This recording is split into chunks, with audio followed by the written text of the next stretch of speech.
Street culture. Street culture. Street culture.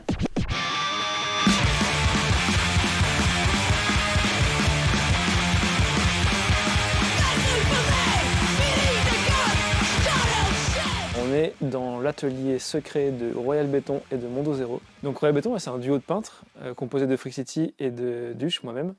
On est deux illustrateurs qui avons notre pratique séparée et solitaire. Et du coup, dans l'idée de mutualiser un peu les efforts et d'avoir une pratique collective, on s'est unis dans ce projet-là. L'idée, c'est un peu de sortir du cadre du papier et de l'écran d'ordinateur pour faire des œuvres plus ambitieuses. Dans Royal Béton, on propose des fresques à la fois en forme de prestation, où on va du coup décorer un mur, un bâtiment, etc. avec notre travail, mais également des ateliers. Donc là, c'est des formules participatives. Donc ça peut être le public d'un événement, ça peut être les habitants du quartier. L'idée, c'est vraiment de faire participer du coup le public pour qu'ils soient intégrés au projet et qu'ils se réapproprient leur lieu de vie en général. On passe une bonne partie de notre temps tous les deux isolés, en fait, enfermés, on bosse sur nos projets perso dans nos coins. Royal Béton, c'est un peu l'occasion de faire des choses à plusieurs. On construit la maquette, on part en trip, c'est des vacances graphiques pour nous en fait. C'est une espèce de moment bulle quoi. Comme on se connaît depuis longtemps, on a le même genre d'influence, on a le même genre de références graphiques et tout, on sait où on va en fait, donc c'est super facile de créer ensemble. Il y a un côté ping-pong qui est assez chouette.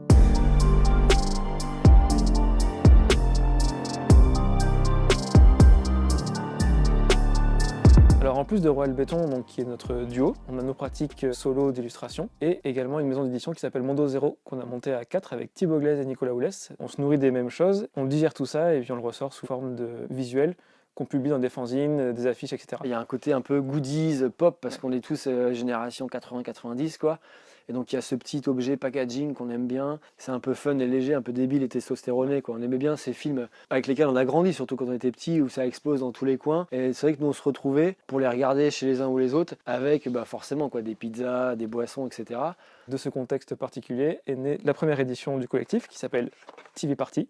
On a une petite serviette à damier dedans, un pins et donc le fanzine en forme de pizza sur le thème des films qu'on regardait ensemble. Beaucoup de films d'auteurs, on a du Schwarzenegger, Stallone, Van Damme, ce genre d'acteurs.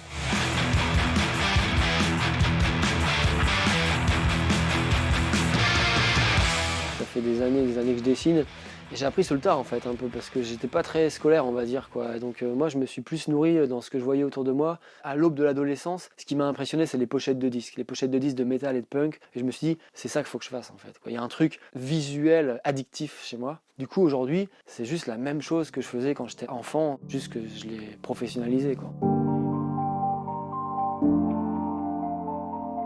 Frixity c'est le boulot que je gère au quotidien. Il y a vraiment un côté commande d'illustration et puis après j'ai toute une facette de travaux perso en fait. J'ai pas vraiment de routine, mes projets sont vraiment variés. J'ai un style qui est quand même assez il y a des influences comics à l'américaine, il y a ce côté un peu punk, indé et là j'ai réussi à l'amener dans d'autres sphères. Du coup ça diffuse plus largement et là j'ai vu qu'il se passait un truc intéressant.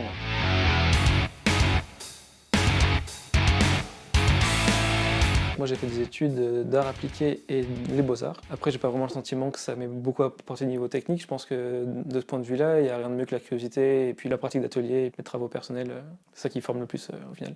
Ma pratique principale et initiale c'est l'illustration. J'ai rapidement eu envie et ressenti un peu le besoin de décliner. Par exemple je fais des petites figurines en résine. Donc après j'ai cet amour pour le produit dérivé et le packaging comme on peut voir derrière moi. Les références que j'ai, c'est souvent la pop culture, située dans les années 80-90 niveau temporalité. Mon travail, du coup, est réparti dans différents projets. Il y a Mondo Zero, Royal Béton, Skin Jackin et ma pratique d'illustration. Après, c'est l'avantage d'avoir autant de projets différents, c'est qu'on va toucher des publics super variés. C'est aussi motivant d'être à plusieurs parce qu'on a forcément des hauts et des bas, donc on va se tirer vers le haut. Même niveau technique, on a plein de choses à s'apporter. On va apprendre de nos erreurs, partager les bonnes techniques. Et c'est vraiment un peu un apprentissage constant, mais collectif, quoi. La symbiose, ça marche pas mal. Street culture.